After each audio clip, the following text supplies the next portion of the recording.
السلام علیکم ورحمۃ اللہ وبرکاتہ۔ الحمد للہ رب العالمین والصلاة والسلام علی سید المرسلین وعلی صحبہ اجمعین، اما بعد۔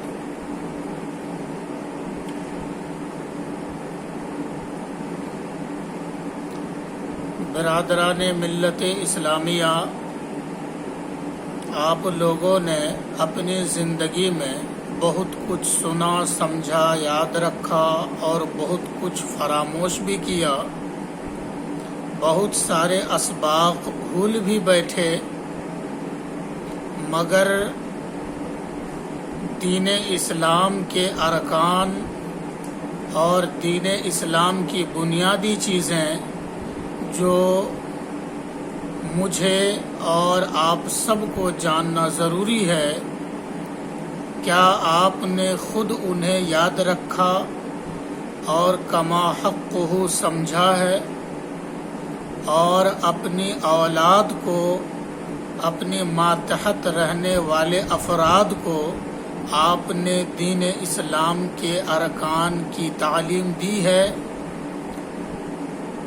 بہت سارے ایسے لوگ ملیں گے جو سال بھر میں شاید ہی کبھی وہ کلمہ پڑھتے ہوں، اور ایسے لوگ تو کافی تعداد میں ہوں گے جو ارکان اسلام سے واقف نہیں ہے۔ ایسے تمام لوگوں کو، اور جو لوگ جانتے ہیں ان کو یاد دہانی کے طور پر میں دعوت دیتا ہوں کہ آئیے، آپ کو میں بخاری شریف کی ایک حدیث پاک سناتا ہوں۔ اس حدیث کو حضرت عبداللہ ابن عمر رضی اللہ تعالی عنہما نے روایت فرمایا۔ یہ عبداللہ حضرت فاروق اعظم خلیفہ دوم کے صاحبزادے ہیں، بڑے علم و فضل سے معروف اور مشہور ہیں، بے شمار حدیثیں روایت کی ہیں، اور صحابہ کرام کے زمانے میں، بلکہ حضور علیہ السلام کے زمانے ہی میں غزوے میں شریک بھی ہوئے تھے۔ تو یہ غازی، مجاہد اور ایک باوقار، ذی استعداد، عالم جلیل صحابی رسول ہیں۔ انہوں نے رسول باوقار صلی اللہ علیہ وسلم سے ایک حدیث پاک سماعت کی تھی۔ وہ حدیث اس طرح ہے: عن ابن عمر رضی اللہ تعالی عنہما قال قال رسول اللہ صلی اللہ علیہ وسلم بنی الاسلام علی خمس: شہادت لا الہ الا اللہ وان محمدا رسول اللہ صلی اللہ علیہ وسلم، واقام الصلاۃ وایتاء الزکاۃ والحج وصوم رمضان۔ رواہ البخاری رحمہ اللہ۔ بخاری شریف جلد اول کی یہ حدیث نمبر 8 ہے۔ فاروق اعظم کے صاحبزادے عبداللہ کہتے ہیں کہ رسول گرامی وقار صلی اللہ علیہ وسلم نے ارشاد فرمایا کہ اسلام کی بنیاد 5 چیزوں پر رکھی گئی۔ کتنی؟ 5 چیزوں پر رکھی گئی۔ نمبر 1، شہادت لا الہ الا اللہ وان محمد رسول اللہ، یعنی شہادت، اس بات کی گواہی دینا کہ اللہ تعالی کے علاوہ کوئی معبود نہیں، اور یہ گواہی دینا کہ محمد صلی اللہ علیہ وسلم اللہ تعالی کے رسول ہیں۔ یہ ایک رکن ہوا 5 ارکان میں سے۔ دوسرا رکن دین اسلام کا یہ ہے وَإِقَامِ الصَّلَاةِ، اور نماز قائم کرنا، وَإِيتَاءِ الزَّكَاةِ، اور یہ تیسرا رکن ہے یعنی زکوٰۃ دینا۔ یہ تیسرا رکن سب کے لیے نہیں ہے، بلکہ جو مستطیع حضرات ہیں، مالک نصاب ہیں، وہ ان پر ہے کہ وہ شہادت بھی دیں اور نماز بھی قائم کریں اور زکوٰۃ بھی دیں۔ چوتھا رکن ہے والحج، اور حج کرنا، بیت اللہ شریف جانا حج کرنے کے لیے۔ تو حج کرنا بھی ایک رکن ہے اور یہ چوتھا رکن ہے۔ ایک دوسری روایت کے مطابق یہ 5واں رکن ہے۔ تو اس روایت کے مطابق میں بتا رہا ہوں کہ یہ بھی ایک رکن ہے اور اس روایت میں 4 نمبر میں ذکر کیا گیا ہے۔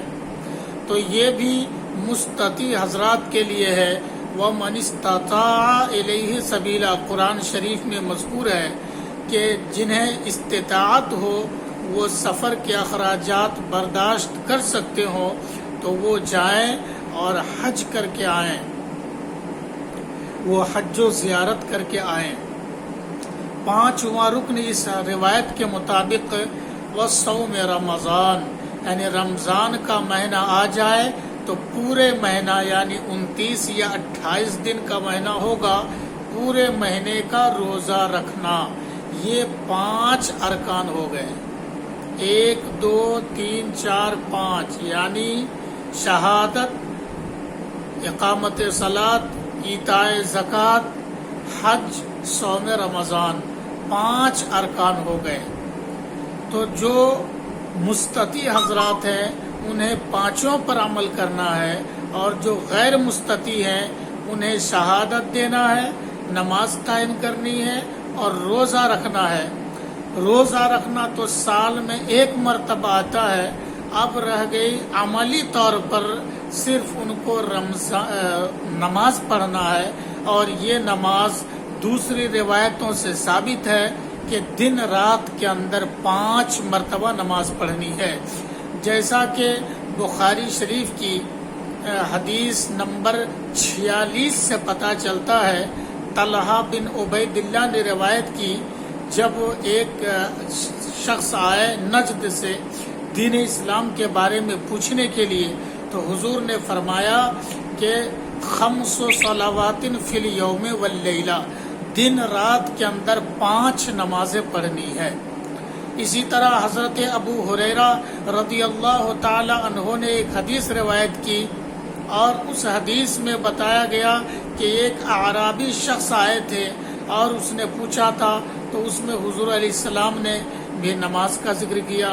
ایک مسلم شریف کی روایت ہے، اس میں حضرت جابر ابن عبداللہ رضی اللہ تعالی عنہ آئے، انہوں نے بیان کیا کہ ایک شخص آئے، تو اس میں بھی اس حدیث پاک میں بھی نماز کا ذکر آیا۔